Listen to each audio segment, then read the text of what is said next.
All right, thanks for coming. We are going to talk tonight about the Arts Council as an economic driver. And in just 1 minute, I'm going to turn it over to my friend and colleague Bill Grant, who's on the board with me of the Cape Fear Economic Development Council. But I'm going to spend just 1 minute in an introductory note about our organization. That is, we're the organization who's putting on this event tonight. And that's one of the things we do.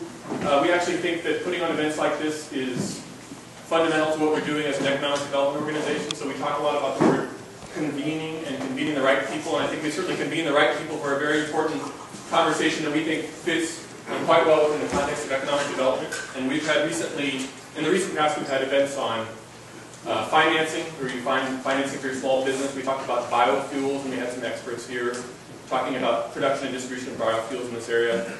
Marine biotechnology, we talked about community-supported agriculture, and we had a great event with WHR where we had a school board panel discussion.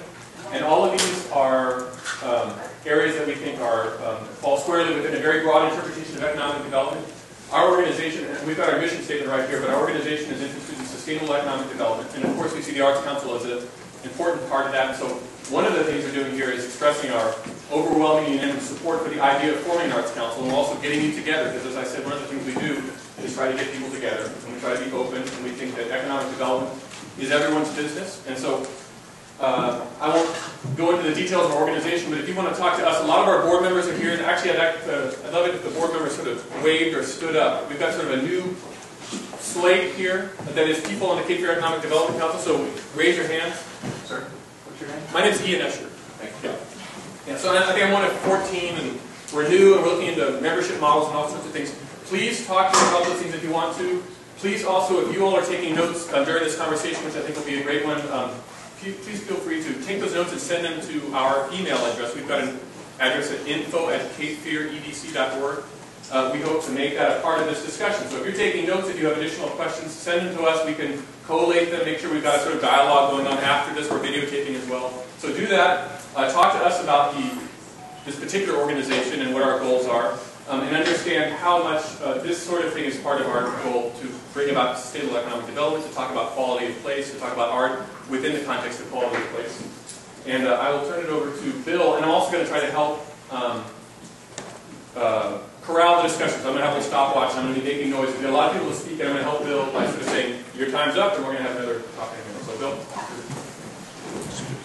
Thank you, Ian, and welcome. This is a wonderful turnout. We're really delighted to have so many people here tonight. And they're not all speaking.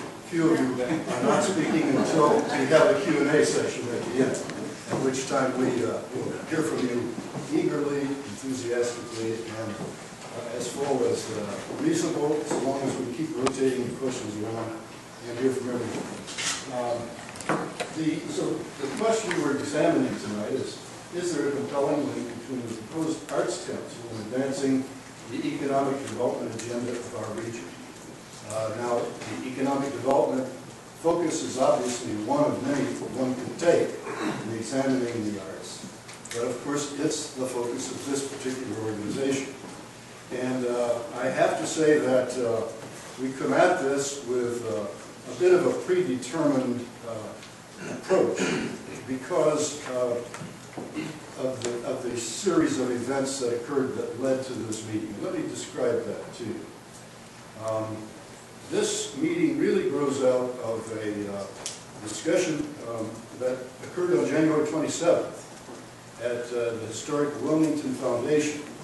And the guest speaker was Secretary Linda Carlisle of the State Department of Creative Resources, which is cabinet rank in the state at this point in time. So she's a very key person in all this sort of thing.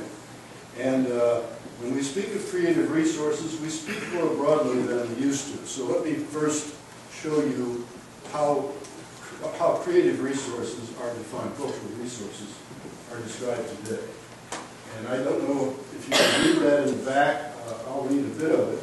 But there are three primary subclusters. One would be what one might think of as rather more the pure arts aspect. Another, the entertainment and new media, and that's theater, movies, video, film, music industry, excuse me. software, internet publishers, archives, and their suppliers, and then the design side, which include architects, designers, fashion apparel, advertising, and associated manufacturers. In this aggregate cluster, look how big an industry we're talking about that's created. Nearly 300,000 jobs, 5.5% of the state, $10 billion in wages, and $41 billion in products and services, which is 6% of the total flow of the state. So this is big stuff, it's very important stuff, and if you can identify with that anywhere, one would hope you could identify with it in Wilmington and New Hanover County, because we match that profile in spades. In fact, we are bigger in all respects than our proportionate 1 of 100 counties would indicate by a substantial margin. So now, back to the conversation with Linda Carlisle. When she spoke to the group at the Historic Wilmington Foundation, she made a point to discuss at length what has occurred in the Arts Council evolution over time. Faded away here in 2002. I won't go into the history, but we have a much better qualified expert in Laura Padgett, who will talk about that further in just several minutes. But what she said was, the state has worked very hard for 2 years towards the creation of an Arts Council in New Hanover County, one of only of the 10 largest counties and the 10 largest cities in the state, the only one that does not have an Arts Council. She had felt that they had brought it to a point now where it's ready for implementation. They submitted their report this past August.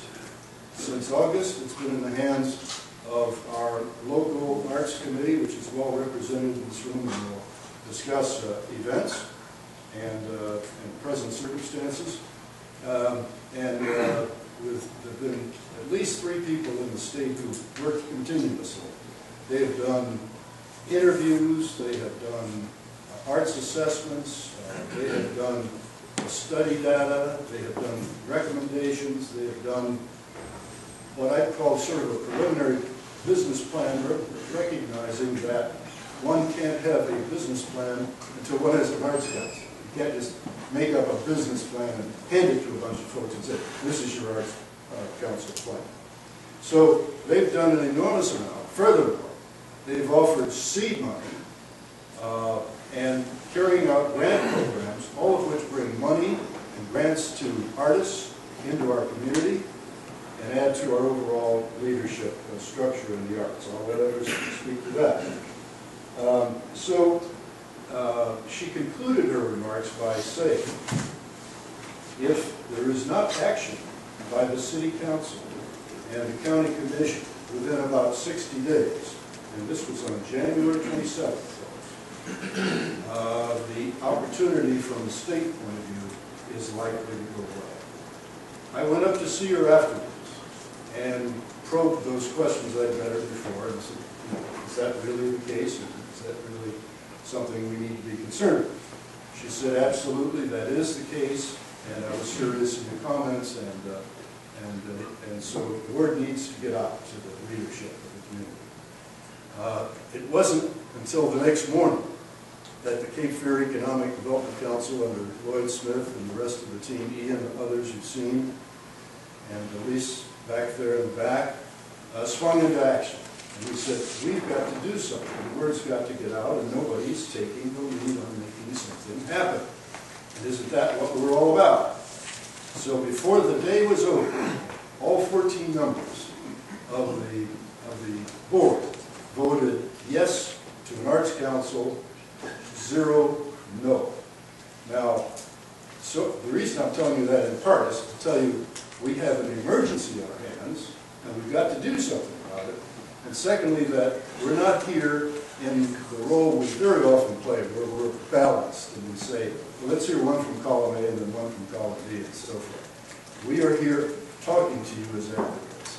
Whatever the mix in the room, if you find fault with the fact that we're advocates, please understand the circumstances that brought us together, at least, so that we can go forward with a common understanding about that. Now, we're going to move along very, very quickly. This will be part educational and part an opportunity to endorse, to figure out how to cooperate. So we hope you'll enjoy the program. It will move right along quite quickly. I'm going to tell you about the Arts Council Steering Committee, and then you'll see a succession of 4 of their members. The chair is Philip Gerard, who's with us, and he's chair of the NCW's Creative Writing Department. Rhonda Bellamy, many of you probably know, a media personality and leader in, I believe, the Black Arts community. Owen Wexler is an artist for you, Owen, and a wonderful community leader. I bumped into him from the first time I came to this town, and we're glad to have him involved. And we'll next hear from Laura Padgett, who is a member, but as you know her, as a city council member, a longtime leader in this city. So with that, by way of background, I'd like to introduce Philip Gerard, who will start us.